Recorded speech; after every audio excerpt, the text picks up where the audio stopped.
사실 반박하기가 조금 힘들어요. 그래서 이게 공격 수법이나 사용한 도구들을 보면 김숙희가 사실 아주 유력하거든요. 근데 이 해킹을 한 사람은 중국인인 것 같다라는 거죠.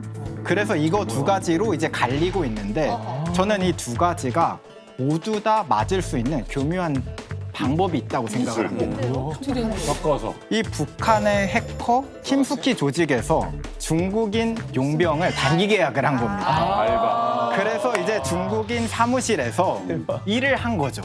그럴 가능성도 있다. 왜냐하면 이 중국 해커와 북한 해커는 예전부터 교류가 굉장히 많았어요.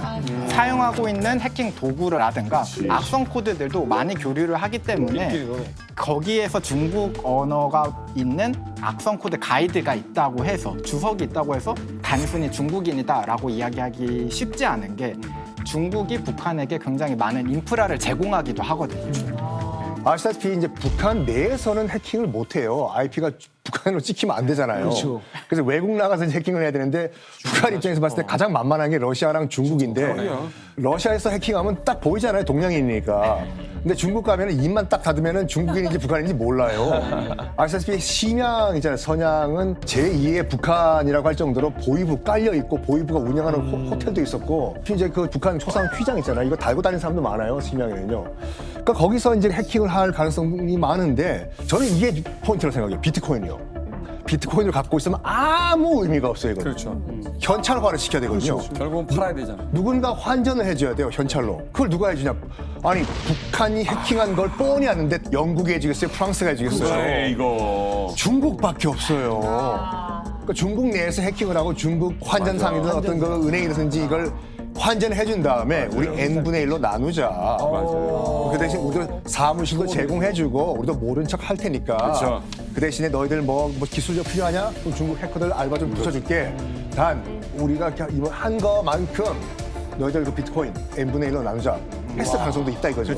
근데 이게요, 지금 결론은 그거네요. 그러니까 중국이다, 북한이다가 지금 중요한 게 아닙니다. 지금 어차피 털렸어요. 털리고 우리 기관, 정보기관 뚫렸고요. 이 북한 해커의 이 공격이 사실은 이제 우리나라와 북한 정도의 문제가 아니고요. 국제 안보를 흔드는 수준이에요. 그러니까 이게 해커 대 해커, 나라 대 나라의 문제를 넘어서 이제 글로벌한 어떤 안보에 대한 문제가 된 건데 이게 사실은 막기가 쉽지 않은 거죠. 그런데 이제 한미일이 이 사이버 보안 이 부분에서는 사실 너무 잘 뭉치고 있어요. 지난 8월 27일에도 도쿄에서 한미일 3국이 공동 성명까지 냈거든요. 이게 왜 그러냐면 이 자금줄 자체가 지금 뭐 그냥 몇백만 불 정도가 아니지 않습니까? 뭐 몇 조 원 규모로 이렇게 되면 전체적으로 북한이 뭐 용병을 파견하고 또 다른 인력을 송출하고 이렇게 벌어들이는 돈보다 훨씬 이게 많은 캐시를 그냥 벌크 캐시를 쥐는 거니까 대량 살상 무기, 핵이나 미사일 개발 자금으로도 흘러가니까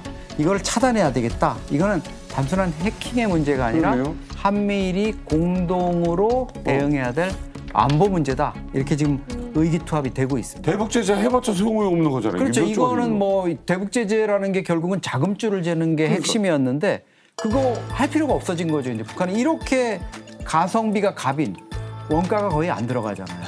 다른 거는 하려면 예를 들어 파병을 용병 형식으로 해가지고 돈을 벌어들래도 병사들이 많이 죽고 이러면 리더십에 위기가 올 수 있고 이런 부분이 있고 또 다른 외화벌이 불법적인 거 뭐 하다 보면 꼬리가 밟히잖아요. 그렇죠.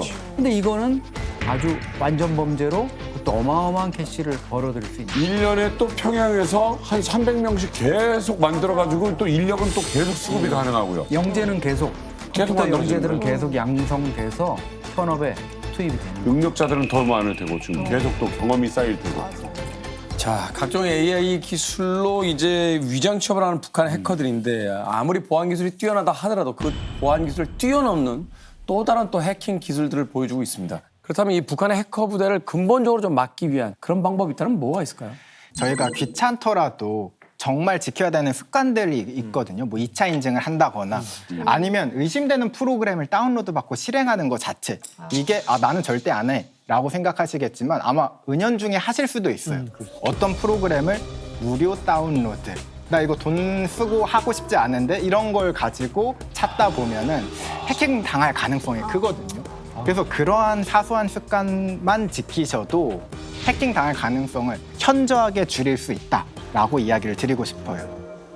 저도 100% 동의합니다. 무조건 시스템을 더 어렵게, 자물쇠를 더 어렵게 만들어서 못 들게 만들라. 이것만 포커스하는 게 아니고 자물쇠가 아무리 강해도 관리자만 뚫리면 자물쇠는 열리거든요. 그렇기 때문에 사람을 공격하는 이런 플랫폼을 바뀌었기 때문에 자물쇠보다는 우리의 습관, 불편하도 감수해라. 예를 들어서 이메일이나 메신저를 쓰실 때 이게 인증 코드를 받잖아요.